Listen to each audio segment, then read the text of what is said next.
जैसे मेरी सारी दुनिया में गीतों की रुत और रंगों की बरखा है, खुशबू की आंधी है, महकी हुई सी अब सारी फिजाएं है, महकी हुई सी अब सारी हवाएं है, खोई हुई सी अब सारी दिशाएं है, बदली हुई सी अब सारी अदाएं है, जागी उमंगे है, धड़क रहा है दिल, सांसों में तूफान है, होठों की नगमे है, आंखों में सपने है, सपनों में बीते हुए सारे वो लम्हे हैं। जब कोई आया था नजरों पे छाया था, दिल में समाया था, कैसे मैं बताऊं तुम्हें कैसा उसे पाया था, प्यार से चेहरे पे झुकली तो जुल्फे तो ऐसा लगता था जैसे घूमर के पीछे एक ओस में धुला हुआ फूल खिला है, जैसे बादल में एक चांद छुपा है और झांक रहा है, जैसे रात के पर्दे में एक सवेरा है, रोशन रोशन आंखों में सपनों का सागर, जिसमें प्रेम सितारों की चादर जैसे झलक रही है, लहरों लहरों बात करे तो जैसे मोती बरसे, जैसे कहीं चांद की पायल टूटे, जैसे कहीं शीशे के जाम गिरे और छन से टूटे, जैसे कोई चुप के सितारे बजाए, जैसे कोई चांद की रात में गाए, जैसे कोई हाले से पास बुलाए, कैसी भी बात थी वो, कैसी मुलाकात थी वो, जब मैंने जाना था नजरों से कैसे पिघलते हैं दिल और आरज़ुआं है, कैसे मंजिल और कैसे उतरता है चांद ज़मीन पर, कैसे कभी लगता है स्वर्ग अगर है तो बस यहीं पर, उसने बताया मुझे और समझाया मुझे, हम जो मिले हैं हमें ऐसे ही मिलना था, गुल जो खिले हैं उन्हें ऐसे ही खिलना था, जन्मों के बंधन जन्मों के रिश्ते हैं, जब भी हम तो हम मिलते हैं, काम में मेरे जैसे शहद से घुलने लगे, कामों के दर्द से आंखों में घुलने लगे, ख्वाबों की दुनिया में कितनी हंसी और कैसी रंगीन थी, ख्वाबों की दुनिया जो कहने को थी पर कहीं भी नहीं थी, ख्वाब जो टूटे मेरे आंख जो खुली मेरी होश जो आया मुझे, मैंने देखा मैंने जाना वो जो कभी आया था, नजरों पे छाया था, दिल में समाया था, जा भी चुका है और दिल मेरा है अब तन्हा तन्हा, न तो कोई अरमा है न कोई तमन्ना है न कोई सपना है, जो मेरे दिन और अब जो मेरी रातें हैं उनमें सिर्फ आंसू है, उनमें सिर्फ दर्द की रंज की बातें हैं और फरियादें हैं, मेरा अब कोई नहीं मैं हूँ और खोए हुए प्यार की यादें हैं, मैं हूँ और खोए हुए प्यार की यादें हैं, मैं हूँ और खोए हुए प्यार की यादें हैं। कॉल शामला मॉर्निंग से श्रेणी, कम ऑन गाइस।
गाइस।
यानी कि फंडामेंटल ड्यूटी, जिनका जिक्र संविधान के आलेख 51 में किया गया है। और इन्हें जानने के लिए आपको कहीं जाने की आवश्यकता नहीं, बस करना है तो अपनी किसी भी एनसीईआरटी की पाठ्य पुस्तिका का 5वां पन्ना खोलिए। जवाब आपके आगे। ये ज्ञान गोटी किसको दिखा रहा है बे तू? अरे क्या बात होगी भाई देख साहब? भाई, मेरे एक के बदल जाने से ये पूरा देश नहीं बदल सकता भाई साहब। अरे भाई साहब आसपास देखिए। चलो ठीक है। अरे यार परफॉर्मिंग कितने? अरे 22 है। चलो ठीक है, हम 22 लोग भी बदल गए, लेकिन जनाब इस देश की जनसंख्या बहुत ज्यादा है। अरे भाई साहब अपनी सोच का दायरा बढ़ाइए और दूर तक जाइए। ठीक है भाई ना, साथ दोगे? अरे देश बदलना है, आना तो बोलो। चलो ठीक है, अनुमान से 80 है। चलो ठीक है, हम 80 लोग हो गए। फिर भी जनाब इस देश की जनसंख्या बहुत ज्यादा है, ये ज्ञान गोटी कहीं और सिखाना। और हाँ जनाब, अगर आपने देश के बारे में सोचा होता ना तो आपका पेट नहीं निकला होता। अरे भाई साहब यही सोच तो बदलनी है। पुलिस गलत है, सरकार गलत है, प्रशासन गलत है। अरे एक बार अपने दिलों में झांक कर देखो, शायद गलती यहीं से हुई है। ये मेरे देश की तस्वीर नहीं है, ये सब आप लोगों ने किया है। मेरा देश ऐसा नहीं था, मेरा देश ऐसा नहीं था।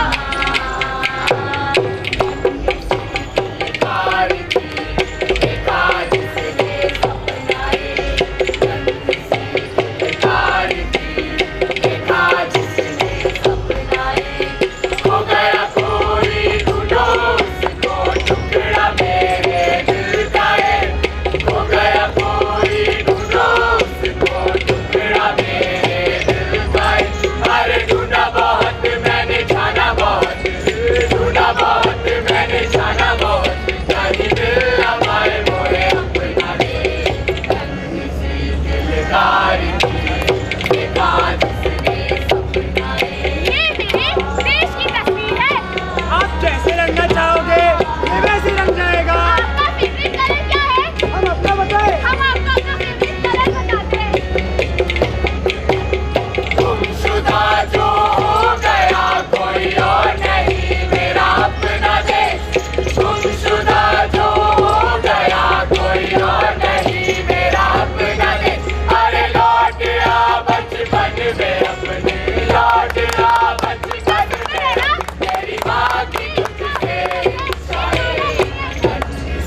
से परिपूर्ण एक ऐसा देश जिसकी विविधताओं के चर्चे दुनिया भर में मशहूर हैं। सोने की ऐसी जगह जिसके गर्भ में बनते हैं ना जाने कितने हिंदू, मुस्लिम, सिख, ईसाई। पर इसी भारत देश में असमानता की नींव उसी वक्त मजबूत हो गई थी जब मनु ने अपनी स्मृति में शूद्रों को निचले वर्ग का दर्जा देकर उनसे उनका आत्मसम्मान छीन लिया। My head and शिक्षे। आजादी के 70 सालों बाद भी मेरे दलित भाई बहनों पर अत्याचारों की खबरें सुनकर मेरा सर तुम्हारी बेटी ने पका के खा नहीं जागा, भूखे गए प्यारा जागा, खाने खाने थोड़े ने खाने उल्ले नहीं बैठता है, आज करना तारी अपने आदियाँ दिला देंगे। चलो बच्चों, अपनी पुस्तकें निकालो। आज हम इक्वालिटी यानी समानता के विषय पर चर्चा करेंगे। समानता का अर्थ ये है कि भारत के किसी भी नागरिक को जाति, घर, स्थान और लिंग के आधार पर किसी भी प्रकार का भेदभाव नहीं सहना पड़ेगा।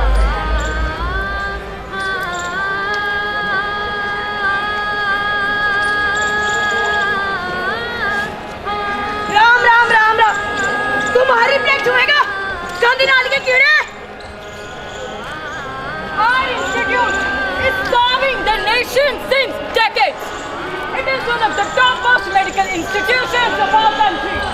Here in AIMS, we promise to provide you with the best quality of education and an atmosphere where you all can grow. May I come in, sir? Yes. Yes, sir. Please read this document and check if the names are correctly written or not. What is this, sir? Mr. Anil Meena, this is a suspension order. You have been suspended from this institution because of short attendance. But why me, sir? There were many other students as well. You will have to question me.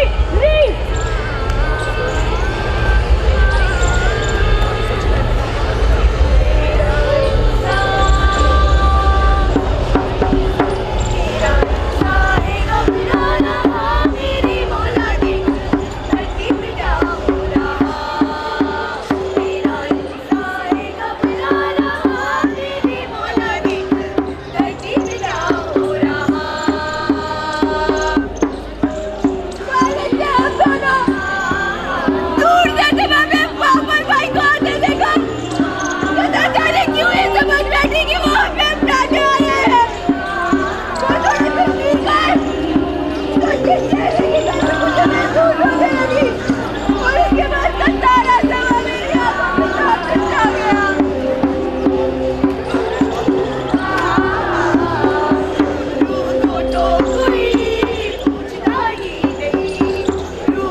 ये सब तो महज चंद हादसे हैं। अगर आंकड़ों पर जरा सा गौर फरमाया जाए तो वो तो बस इतना बताते हैं कि एलिमेंट्री एजुकेशन में दलित ड्रॉप आउट रेट है 50%, सेकेंडरी एजुकेशन में 67% और हायर एजुकेशन में दलित एनरोलमेंट रेट है 22%। बात अगर करें इनके पास मेरिट की तो वो है 11%। सर किलिंग के सालाना 1000 केसेस ही तो दर्ज किए जाते हैं, पर ये सब आजकल मानता कौन है? 2017 चल रहा है ना। यूँ तो समय के साथ हमारी सोच विकसित होनी चाहिए, पर आज़ादी के कुछ ही साल पहले एक ऐसा डंका बजा जिसकी चोट की गूंज आज तक हमारे समाज में है। Welcome to the second round table conference. Let's proceed. Good morning sir, मैं BR अम्बेडकर आपके समक्ष सिर्फ यही कहना चाहता हूँ कि हम गलत वर्ग के लोग ब्रिटिश भारत की जनसंख्या में बहुत नीचे बुराई हिस्सा है। इसलिए मेरी आपसे गुजारिश है कि आप हमारी मांगों को जरा समझें। हमारी मांग बस इतनी सी है कि हमें एक सेपरेट इलेक्टोरल कोड दे दिया जाए। हमें हमारी ताकत हमारे हाथों में दी जाए।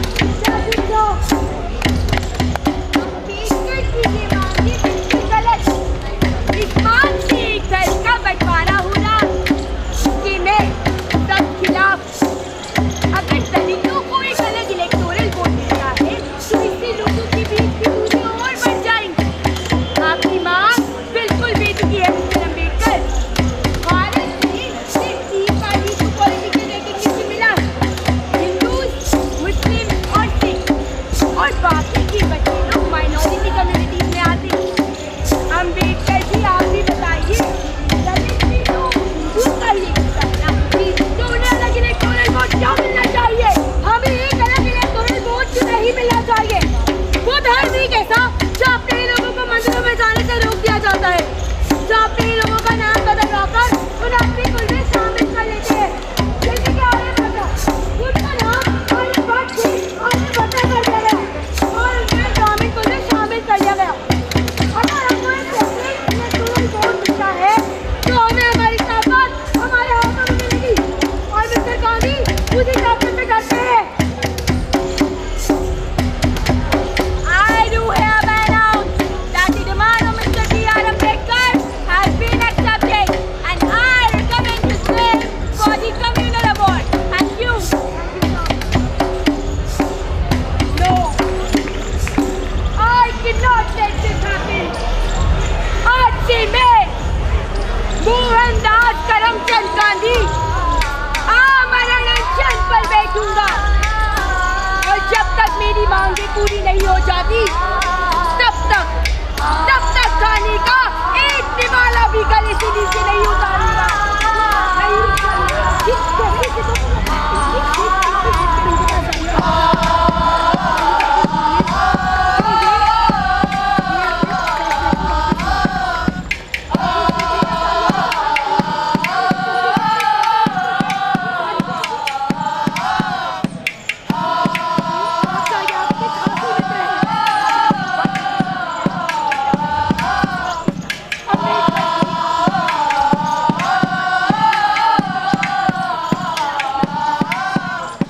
अम्बेडकर जी मेरा काम मानिए और अपना प्रस्ताव वापस ले लीजिए।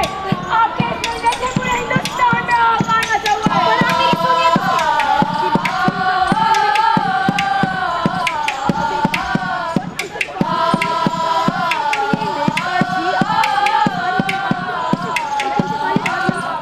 और इसी के साथ सन 1932 में गांधी और अम्बेडकर के बीच साइन हुआ पूना पैक्ट, जिसके अंतर्गत भारत में दलितों को दिया गया 27% रिजर्वेशन। वही रिजर्वेशन जिसने आज हमारे देश को 2 हिस्सों में बांट दिया है। हम बात करते हैं the theorem of starting line, पर इस स्टार्टिंग लाइन पे आप तो बड़ी आसानी से पहुंच जाते हैं जनाब, पर वो